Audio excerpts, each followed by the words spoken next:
today? Well, I don't see how it would be today after tonight. But you were saying I you were saying the Wizards backcourt. I raised it as an option because someone said there was no contest. So I said, well, what about Beal and Westbrook? That's incredible. Don't hide. CJ combining for 68 points, 23 assists, and a win over the Kings. Richard, I'll ask you the simple question. Do the Blazers have the best backcourt in the league? Yes. Christian James and Dame Dollar are the best backcourt in this league currently. They're Robert? But don't hide. You know, I'm not going to say they're the best. I'm not going to say that. I love Dame. I love him to death. But think about it. Bradley Beal's putting on the show. Westbrook is an MVP, triple-double. So there's an argument for a lot of other duos out there.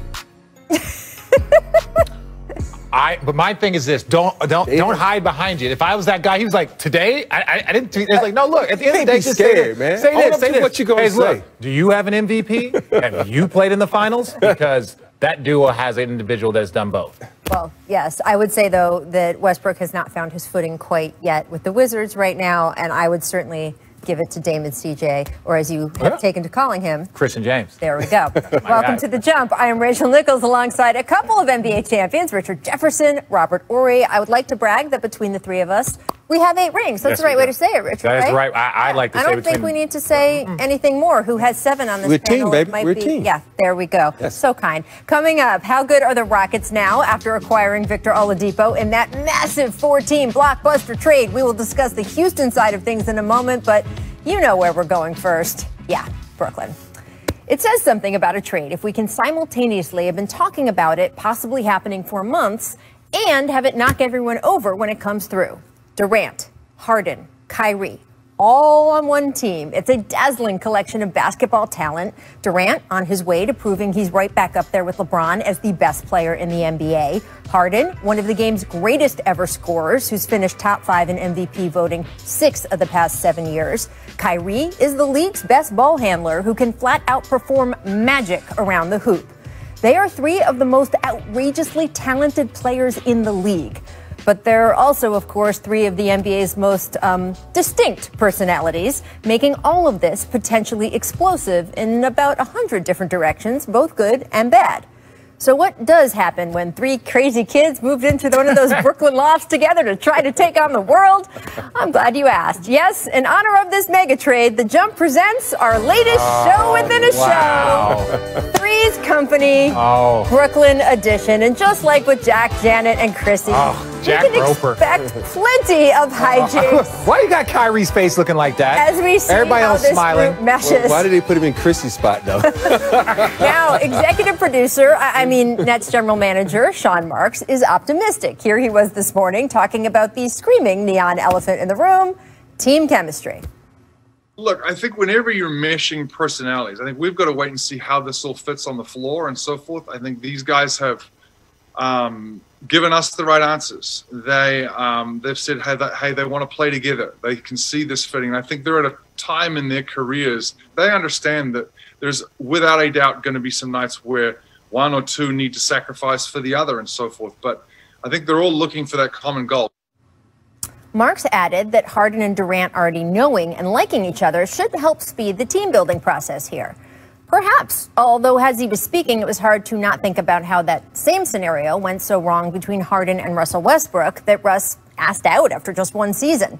As for the Kyrie angle, Marks denied that Kyrie's current situation spurred the Nets to finally pull the trigger on this trade, insisting it was not a hedge to give Durant a more reliable co-star. He also noted Kyrie is, quote, very excited to return to the team after his mysterious absence.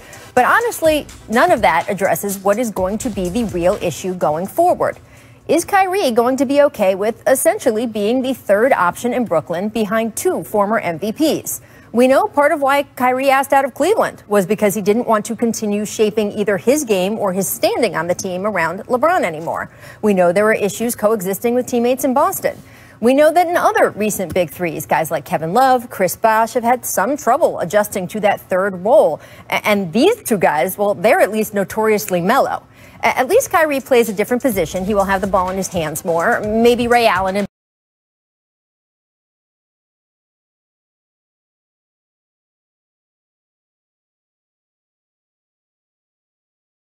Boston is a better comparison. Although, clearly it is something to watch, as is how this Nets team looks on the defensive end. With Jarrett Allen out the door, the Nets no longer have anyone who you would call a defensive standout. In fact, 5 of the Nets' key rotation players had a negative defensive real plus-minus last season. That's a lot. Still, all Brooklyn really needs is a functional level of team defense, something KD and Kyrie, and yes, at times, yes, even James, have shown to be capable of. So if they want to play hard on that end, they can. Also, let's be honest, there's going to be plenty of nights, at least in the regular season, they won't have to. In a year where there is no plan to hold an actual all-star game, Brooklyn should have plenty of that vibe nightly. At their best, we could see a 3-ring circus of death-defying feats of basketball brilliance. Will it be enough to threaten the defending champion Lakers at the very top of the NBA pyramid? We'll have to see. Will it be enough to cause an arms race in the East with the Bucks, Sixers, Heat, or Celtics now trying to pull off their own big trades? We will see. Will it be 3? And playing well, the difference between this 3 and let's say the big 3 that Golden State had with Kevin Durant, those guys were all ball movers and shooters, right? Klay Thompson was moving off screens. Klay was moving off screen. The 3 of these guys are all ball handlers. I'm still looking at this team like, who's going to take over? Because when you look at James Harden, he gets his rhythm by playing with the rock. KD playing with the rock. Kyrie playing with the rock. So that is going to be trouble because they're not shooters like Steph and Klay who can come out and shoot the ball. So this big 3 is a little bit worrisome for me because they all playing with the rock. And now, who's going to play defense? Who's going to come off the bench? They gave away a lot to get this guy. And now they have nothing because at the end of the day, you need what people like to call the others, the bench, to step up. They have no bench. They have nobody to step up. So I'm looking at the 3 J's, Jeff, Jordan, and the other guy, the shooter, to come off. Joe Harris. Joe Harris, to shoot the ball and play. They gotta step up. And we know Jordan is old. We don't know how he's going to step up. So, you know, I know how it is when you get up in age and still trying to compete. Yeah, we both do. But the crazy thing is, too, is when you look at it, obviously there's questions about Kyrie, what his situation is. And then James Harden is obviously not in the championship shape that he has been the last few years. And when that gets fixed over the course of the season. But this is my thing. Like, look at this picture here. This was James Harden going into the bubble. People were talking about how amazing shape he was. Now he overjumped this shape and went to the next position. So he went from super skinny to and he did this. Yeah, and he did this in about a 3-month span. So that some of that is probably unhappy and he's not wanting to be there. And we're just not going to allude to other things. But to win a championship, and we're talking about winning championships, you got to be. You know, body shaming on this show, Richard. It's not body shape. I'm saying he's unhappy. He's unhappy. I think come on. You know, you look at his body and you look at same thing with Jokic last year. Jokic wasn't in great shape. He got in great shape. They went to a conference final. Okay, so you guys have both been in versions of this kind of situation. You played on a team, right, with Vince Carter, with Jay Kidd.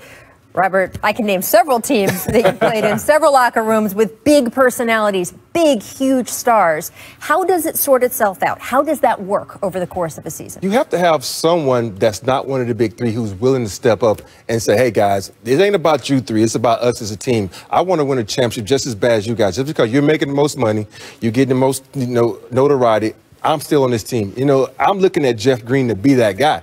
He's a voice of reason. People forget he's played with KD before when KD first came into the league. So he might have his ear. So he can talk to these guys and say, hey, listen, it ain't about you. Let's work this thing out and play it together as a team and win a championship because that is the goal, to cement our name in history. Yeah. And the last thing I'll say is this. Look, now KD's won some championships, right? Kyrie's won a championship. James Harden is the one that hasn't, right? So I know that these guys are motivated, but there is a different type of motivation when you're searching for something that you haven't found yet, right? And it's like, look, they've won all the awards. Kyrie's won the Rookie of the Year. He's won all the other stuff. He's probably not going to win an MVP with this team, but I'm just saying it's like, what are they fighting for? And so when you're trying to fight for something you haven't gotten, there's easier to make sacrifices a la the Big 3, a la the Miami Big 3. They're fighting for something that they haven't gotten yet. So that's one thing about this Brooklyn team. Are they full already, right? Right. I mean, it's like you, when you were with the Nets, you stepped up and said, look, I know I'm far and away so much better than you, Jason Kidd or Vince Carter, but I'm willing to this is the best thing that ever happened to me playing on those teams is on